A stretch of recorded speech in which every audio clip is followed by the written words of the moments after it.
Stuart McMillan to open the debate for around 7 minutes, please. Thank you very much, Presiding Officer.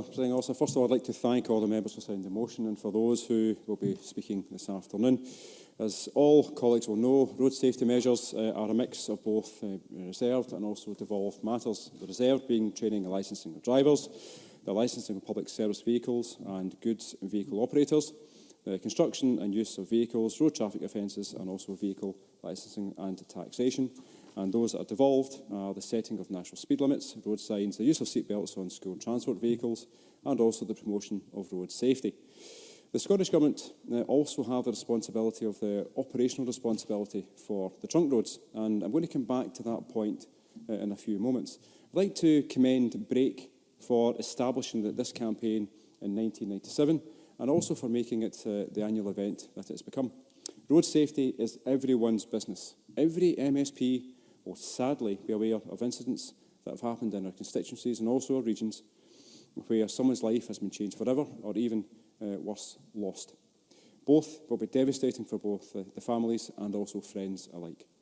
When someone survives an accident, there may well be the many challenges that they have to face in the future years.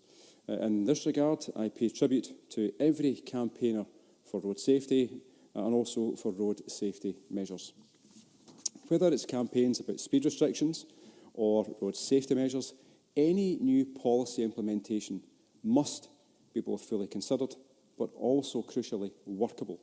Now, I would like to pay tribute to and also thank my friend and colleague Councillor Jim MacLeod from Port Glasgow. Jim, he doesn't know I'm talking about him today, but Jim has been a councillor since 2007, but he's also been a long-term advocate for disabled rights. As a child, Jim was knocked down. He obtained a spinal injury and he has used a wheelchair ever since. One of Jim's many campaigns has been the issue of road safety in Inverclyde. Our streets and roads are safer as a result of Jim's interventions, but also it's the awareness within the local community, as the Green Telegraph have covered many of the articles that Jim has put forward. The issue of road safety measures will never go away. Indeed, it's become even more important with every passing year as there are more vehicles on the roads. Life is stressful and there are occasions where, if we are all honest with ourselves, that we believe that we are the most important driver, the most important person on the road at that given time. It's important for all of us to remember that a vehicle is a hulk of metal that, despite being a positive invention, it's also a killing machine if it's used incorrectly. Sure. Gillian Martin. I'm very grateful, Stuart McMillan, for giving me the space to make an intervention. I want to ask him if he thinks more could be done to educate young drivers, particularly those that are driving in rural areas. Stuart McMillan. I absolutely agree with Gillian Martin on that point. And that's the thing, I'm going to touch upon younger drivers in a moment, but certainly younger drivers, there's more of a propensity maybe to be a bit more impetuous and maybe kind of consider less maybe some of the surroundings on the roads and also other drivers. But about 2 months ago, I had another one of my meetings with representatives from both Transport Scotland and also Scotland Transerve about the condition of the trunk road network in my constituency, as well as the M8 coming into it. And I do want to put on record my thanks to both organisations that, as a result of my continual lobbying, improvements are now being made to the network and road users are now beginning to actually have better travel experiences. I'm also sure that both organisations will be delighted to be receiving fewer emails from me now, but I'm still on their case because I do want further improvements to take place. But at the end of that particular discussion, we spoke about road maintenance and how some road closures affects communities, but also the drivers. They provided me with some examples of their workforce, both being threatened verbally, but also by drivers speeding towards the workers as if to knock them over. Now, ultimately, the workers are there fixing the roads or laying new roads.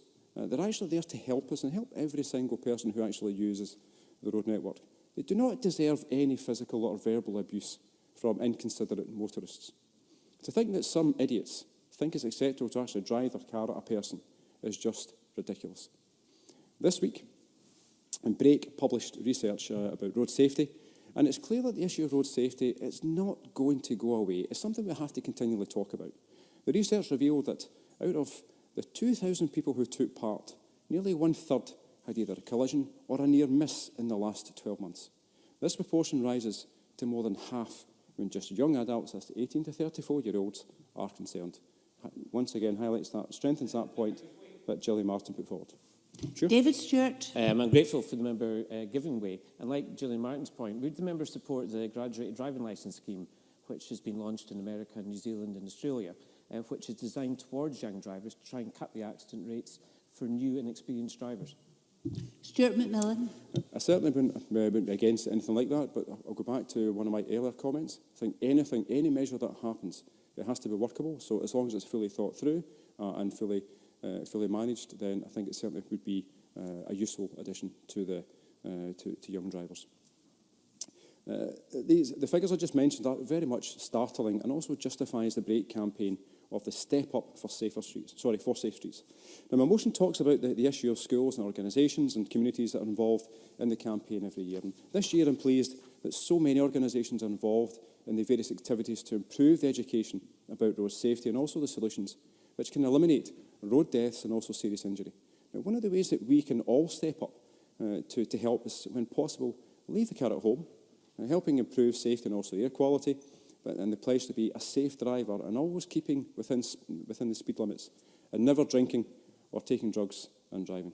Now, for some people, these suggestions will never need to be considered. However, unfortunately, there are still too many people who think it's fine to drink and drive. Now, I'm pleased that the Scottish Government have brought in the new measures regarding the drug driving offences after me campaigning about this for some time. Sadly, this measure was required. But I do also want to thank both QuickFit and Specsavers, who have both been involved in the campaign. I know Specsavers get involved in various campaigns throughout the year, as they particularly have been helpful during iHealth Week, with the support of RNIB Scotland. I chair the cross-party group on visual impairment, and so I'm very much aware of their support in that particular regard. Private business actually getting involved in campaigns, in my opinion, actually strengthens the arguments and the issues. And it's also an opportunity to reach other people. Now, over the years, various measures have been implemented to make our roads safer. The introduction of the seatbelt legislation was quite controversial at the time. I know I might not look that old, but I was around at that point. But it certainly was the right thing to do. And I don't know of anyone now who would seriously consider driving a car without putting on their seatbelt. Presiding Officer, I genuinely believe that our roads are safer as a consequence of the many measures that have been implemented over the years, as well as the huge increase in vehicles on our roads. But despite this, we can never, ever be complacent. One life lost or changed forever due to a road accident is one too many. Some in society will have a consideration that the roads belong to them. They don't. They belong to all of us, including cyclists and also runners and pedestrians. I would encourage all members in the Chamber that if they'd like more information about Road Safety Week, please go to the website at roadsafetyweek.org.uk. And once again, I'd like to thank all the members who signed the motion and for those who will be contributing this afternoon. Thank you very much.